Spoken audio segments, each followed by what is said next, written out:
Okay, we are talking about the Lysere line body wash. So I love this body wash. It gives me an extra luxurious feeling when I'm taking a shower, and I don't want to just use my body cloth.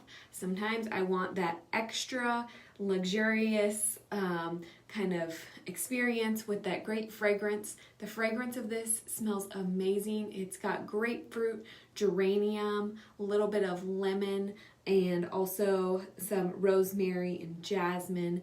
That's all made with essential oils, so it's completely clean and safe for you. There's no parabens, no synthetic fragrances, no sulfates, no phthalates, no formaldehydes, no mineral oil, and no gluten, no animal-derived ingredients, and it's not tested on animals. It smells amazing, and you only just need a little drop. I use about a dime to a nickel size on my body cloth.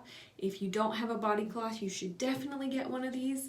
You can also use it on a loofah or something like that too, but it will enhance your showering experience on a daily basis, so I highly recommend getting the Lysere Body Wash in your shower and getting rid of the harsh soaps that are hard on your skin and filled with chemicals that are really not good for us to come into contact with.